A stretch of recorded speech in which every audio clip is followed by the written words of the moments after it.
Hello' guys, আপোনালোকক মোৰ চেনেললৈ স্বাগতম জনাইছোঁ। আশা কৰোঁ ভিডিঅ'টি শেষলৈকে চাব।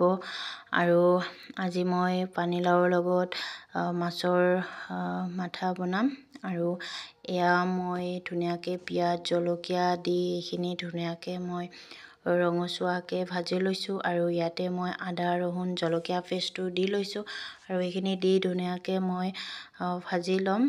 গোন্ধটো নোযোৱালৈকে মই এইখিনি ভাজিম। আৰু মোৰ আদা ৰহুনৰ পেষ্টটো ধুনীয়াকৈ মই ভাজি লোৱা হৈ গ'ল। আৰু ইয়াতে মই এতিয়া পানীলাওখিনি ধুনীয়াকৈ মই কাটি সৰু সৰুকৈ ধুই লৈ এয়া মই ইয়াতে এতিয়া মই জোখমতে হালধি গুড়ি দিম। আৰু জোখ অনুযায়ী সোৱাদ অনুযায়ী মই ইয়াতে নিমখ দি ল'ম। আৰু জলকীয়া গুড়ি সোৱাদ অনুযায়ী যিসকলে জ্বলা বেছিকৈ খায় তেনেকৈ জ্বলা গুড়ি অকণমান দি লৈছোঁ। আৰু ইয়াতে মই 2 চামুচ সৰু চামুচেৰে জিৰা গুড়ি দি লৈছোঁ। আৰু এইখিনি মই ধুনীয়াকৈ মিক্স কৰি লৈছোঁ। আৰু এইখিনি ধুনীয়াকৈ মিক্স কৰি ইয়াতে মই কাটি থোৱা পানীলাওখিনি বহাই দিলোঁ। আৰু পানীলাওখিনি বহাই দি ধুনীয়াকৈ মই পানীলাওখিনি মিক্স কৰি দিছোঁ। এয়া মই ধুনীয়াকৈ এইখিনি মিক্স কৰি ল'ম। আৰু পানীলাওৰ লগত এনেকৈ মাছৰ মূৰ বনাই বিৰাট সোৱাদ হয়, টেষ্টি লাগে। আৰু সকলোৱে বনাই খায়। আৰু যিসকলে এনেদৰে বনাই খোৱা নাই তেওঁলোকে এবাৰ এনেকৈ বনাই খাই চাব পাৰে, বহুত টেষ্টি হয় এই ৰেচিপিটো। আৰু এইখিনি মই ধুনীয়াকৈ এনেকৈ মিক্স কৰি লোৱা হৈ গ'ল। আৰু এতিয়া মই ঢাকনি লগাই দিছোঁ। আৰু 5 মিনিটৰ পিছত মই ঢাকনি গুচাই দিছোঁ। আৰু এইখিনি ধুনীয়াকৈ মিক্স কৰি দিছোঁ। মোটামুটি 50% হৈয়ে গ'ল। আৰু এই পানীলাওৰ যিখিনি পানী সেইখিনি শুকোৱালৈকে মই ভাজিছোঁ। আৰু ইয়াতে মই মাছৰ মূৰখিনি দি ধুনীয়াকৈ এইখিনিও 5 মিনিটমান মই ভাজি লৈছোঁ। এয়া মই ধুনীয়াকৈ ভাজি লৈছোঁ। লৈ মই আকৌ অকণমান টাইম মই ঢাকনি লগাই দি এৰি দিম 2 মিনিটমানৰ কাৰণে। এয়া মই ঢাকনি লগাই দিছোঁ। আৰু 2 মিনিটমান পিছত মই ঢাকনি গুচাই এয়া ধুনীয়াকৈ ভাজি হৈ গ'ল। আৰু ইয়াতে মই এতিয়া গৰম পানী মই যোগ কৰিম। প্ৰয়োজন অনুসৰি মই ইয়াতে গৰম পানী ধুনীয়াকৈ দিম। এয়া মই গৰম পানীখিনি জোখমতে মই দি লৈছোঁ। আৰু এয়া মই পানীখিনি দিয়াৰ পিছত এইখিনি মই উতলাম যেতিয়ালৈ পানীখিনি মানে শুকাই। আৰু এয়া মই ধুনীয়াকৈ লৰাই দিছোঁ।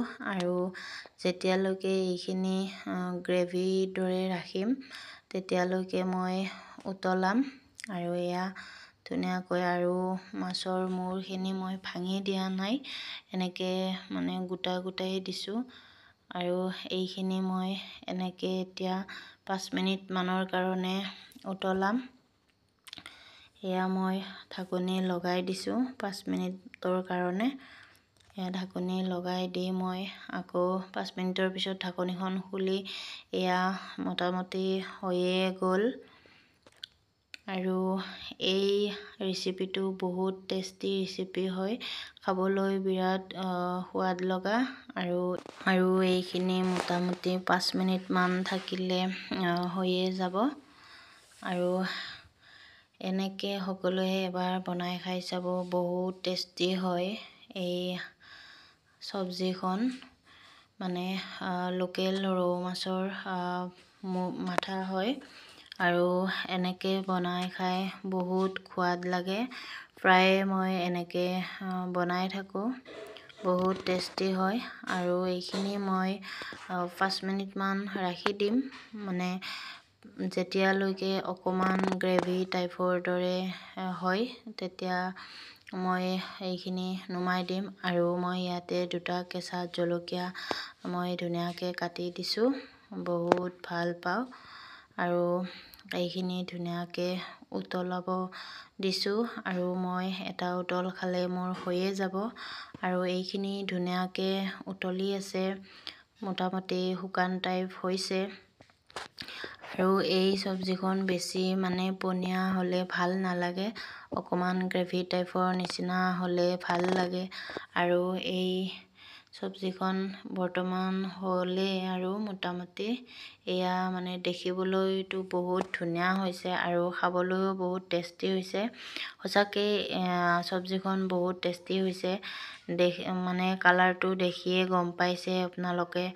আৰু এয়া আমাৰ মানে গৰম গৰম মাছৰ মানে মূৰৰ চব্জিখন হৈয়ে গ'ল। এয়া আমি উলিয়াই ল'লোঁ খাবলৈ আৰু সঁচাকৈ বিৰাট টেষ্টি হৈছে। মানে ভিডিঅ' বনোৱাৰ কাৰণে কোৱা নাই, আপোনালোকে ধৰিব পাৰিছেই চাগে। আৰু ভিডিঅ'টো চাই ভাল পালে লাইক, কমেণ্ট এণ্ড ছাবস্ক্ৰাইব কৰি দিব। Bye bye.